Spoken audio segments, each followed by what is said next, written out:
Hey hockey player, Coach Garner here from hockeytraining.com, and I'm back with you once again for another episode of Ask Coach Garner. We are on episode 11 now, where I answer your questions on hockey training, nutrition, supplementation, and any and all things hockey performance related, so I can help you reach your potential in this sport. We got a lot of great questions submitted this time, so I'm just gonna get right into it here. The first one is coming in from Jonathan Laravie. He asks, what are the best exercises to do during phase 1 of the off season?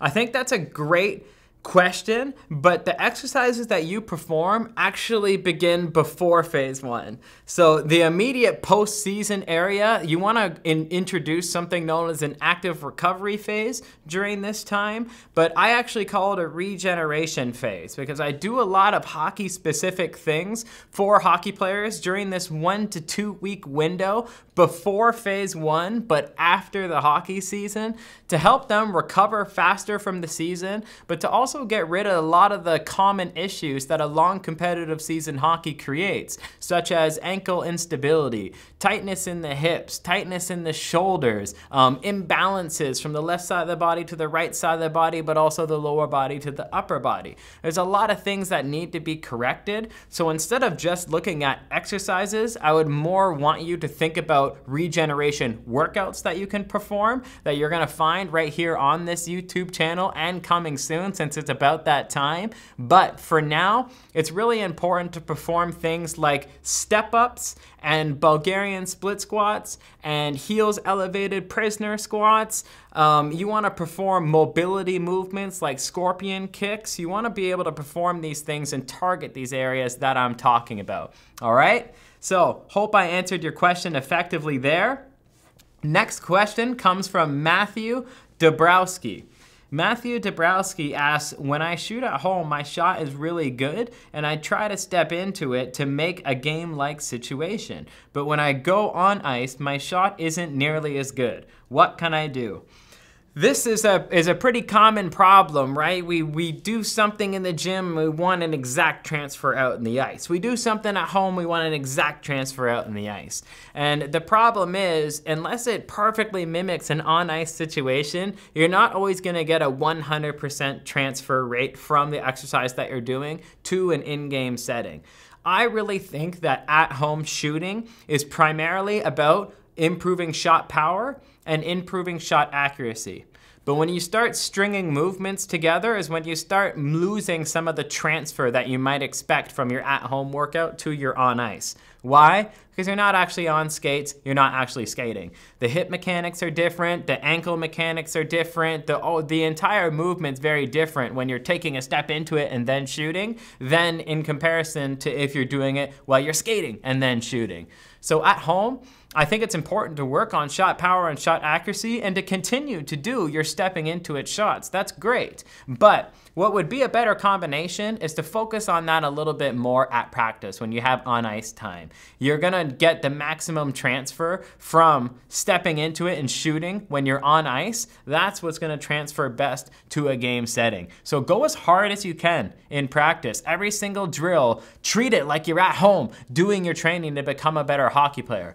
Keep up all what you're doing at home, but then just start to introduce this stuff a little bit more during your practices. Next question comes from Colin Baricelli. Colin asks, are there any body weight exercises that I could do every day to improve my shot? Shot power, it's something that is very much governed by your lat, your rotator cuff, and your hand grip. All of these three things play the biggest role in all of the shots. If it's gonna be a slap shot, snap shot, or a wrist shot, you're thinking lat, rotator cuff, and hand grip strength. When it comes to body weight exercises that you could perform every single day in order to improve your shot and targeting these muscles, there's something known as a wide row with external rotation that you could do on a stability ball, where you are laying with your belly on the stability ball and you're gonna row up this way and then externally rotate, which is gonna help with your rotator cuff strength and with your back development, which is a part of your lats as well. But the number one exercise to improve shot power is a wide pronated grip lat pull-up. So you can get a really cheap bar and have that at home and perform pull-ups each and every single day at a low volume, of course, to make sure you're still recovering from them on a day-to-day basis. But that's the number one exercise, even when you include machines. That's the number one exercise to improve shot power. So start doing some pull-ups, start doing some wide row with external rotation, and start doing more core work because there's a lot of rotation involved in having a hard shot. Those are all good exercises that only require your body weight, and you can find them all on our YouTube channel, Hockey Video Exercise Demonstrations. Next question here comes from Lauren Demchuk. Lauren asks, what are the best exercises for acceleration? When you're looking at acceleration-based exercises, you want to primarily be thinking about two things. Number one, vertical power-based exercises, and number two, short duration sprints. That's what's going to make up the majority of your acceleration development. So vertical power-based exercises. These are going to be vertical jumps, box jumps, depth box jumps, split squat jumps. All of these types of variations where you're going straight up and as explosively as possible, that's going to have the biggest carryover to your acceleration out in the ice. But you want to combine that with short duration sprints and then also switch up the sprint variations. So do 5 to 10 yard sprints. Keep them nice and short because we're working on acceleration. We're not working on conditioning. Those ones can be 30, 40, 50 yards or even more. Whereas acceleration should be very short and for as fast as possible. Do 3-point stance sprints, mountain climber sprints, falling start sprints, kick up start sprints. You want to make sure you're varying it up as much as possible to make sure you're always getting a new stimulus on your body to keep improving your acceleration. Next question comes from Arv MC. Arv MC asks, can you do weightlifting at the age of 14?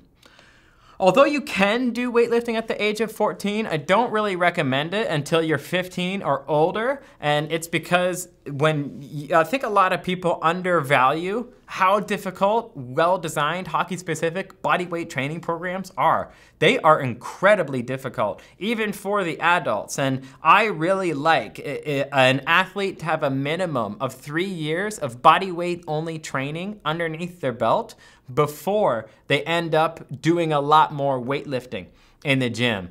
And if somebody's 14 years old, that's like really cutting it close. I really recommend 15 and above lift weights. If you're 14 and you're really ready to lift weights and you've got a few years of bodyweight only training under your belt, then I think that maybe you can start introducing some weights in a hockey specific way where you're focusing on quality over quantity. But until then, the youth off-season and youth in-season programs on our website and the bodyweight only training program on our website and the follow-along programs on our website, those programs are crushing and they are all body weight only. So I would recommend trying those out and seeing how you fare and realizing how much more you have to work with just your own body as resistance, then moving on to weights. And then when you're finally ready, then it's okay to move on to weights. Next question here comes from Grant Partial. Grant asks, what is the best cardio for hockey players? I want to be able to move my feet faster and longer. So your best cardio for hockey players, you want to ensure you have a good balance, okay? Hockey, it's a mixed energy system demand sport. And what that essentially means is you've got to be a complete athlete. You need to be explosive, but you also need to last all game long. You want fresh legs in the third period, not just in the beginning of the first. And from a sports science perspective, this means you need anaerobic conditioning, but you also need an aerobic conditioning base to make sure that you can last a longer duration of time. So my preferred modalities for hockey-specific conditioning are, if you want aerobic conditioning, then you would do tempo runs. If you want anaerobic conditioning, then you would do a combination of sprint variations, medicine ball work, and total body weight based circuits, okay? So anaerobic conditioning, make that sprints, make that medicine ball work, make that a body weight only resistance training circuit. And then for your aerobic work, do tempo runs. You'll find all this information at hockeytraining.com/conditioning. And the way in which I want you to ask yourself about this is if you have trouble catching your breath in between shifts, do more tempo runs. But if your legs are burning like heck when you're only out in the ice for like 10, 20, 30 seconds, then you should focus more on your anaerobic work. That'd be the first path for you to take. All right. Next question comes from Nick C.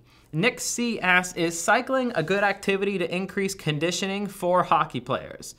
Nick, cycling is a good activity, but I don't necessarily consider it a great activity for hockey players. If we are truly talking about what is optimal in training program design, I am a big fan of sprinting. You can't replace sprinting. It's just, it creates an excellent transfer effect from, if somebody is sprinting faster on the ground, they're gonna be skating faster on the ice. If somebody has more conditioning with their sprinting on the ground, they're gonna have more conditioning with their skating on the ice. The transfer effect is excellent, and it's a total body movement, whereas the stationary bike is really just a lower body movement, and I typically reserve it for a few main scenarios. Number one, I like to use it as a cool down method, sometimes during the season, to help improve aerobic conditioning levels. Number two, I like to use it if the athlete has a lower body injury. So if you're looking for something low impact that you can do at a very high intensity, even though you have a sore hip or sore knee or sore ankle, I think the bike is a great way to do it. But number three, if somebody just has access to a bike and they want to use it in a hockey specific way, I wrote an article on this very recently. You'll find at hockeytraining.com/articles, and the article is called Hockey Bike Workout. And I set it up in a high intensity interval way, but to target the energy systems that I was talking about when I was answering Grant's question. I'm targeting the exact same energy systems, but through the bike. So make sure that you fall under some of those contexts and go to hockeytraining.com/articles to find the perfect bike workout for you to use. Last question of the day, and it's the second question from Colin Baricelli. Colin asks, Coach Dan, how much of each food group should a 13-year-old hockey player have per day? Well, at 13 years old, first off, I really am impressed at your motivation and your drive for this. At 13 years old, already having a respect and a care for your nutrition, that's a lot. It shows a lot of maturity, but it also shows that you're really motivated to become a better hockey player, which I think is awesome. Having said that, at 13 years old, you don't really need to focus too hard on nutrition outside of the basics. Right now, you just want to develop a good relationship with healthy foods in your life, making sure that your plate looks balanced. Your plate should always have some fruits and vegetables. Your plate should contain some whole grains. Your plate should have some source of protein on it, and we're talking 3 square meals per day. Don't skip breakfast before you go to school. Make sure you get a good breakfast, have a good lunch, have a good dinner, and then try and cut out on some of the things that might obviously not help with hockey performance, like a ton of sodas or a ton of something like that, all right? You just eat healthy, good, whole food meals, and you're gonna be doing yourself a whole lot of good, all right? That's all the questions that I got here today. Thank you guys for submitting such awesome questions. If you like this video, smash the thumbs up button, and don't forget to subscribe to our hockey training channel. And if you have questions for me, I want to help you become a better hockey player. Let me know in the comment section below what questions you have for me so I can help you get faster, have more agility, improve your conditioning, improve your strength. No matter what it is, I want to help you. Let me know what I need to help you with in the comment section below. And hey, while you're here, if you want to download a free explosive speed package, click on that link in the comment section below as well. Let's go.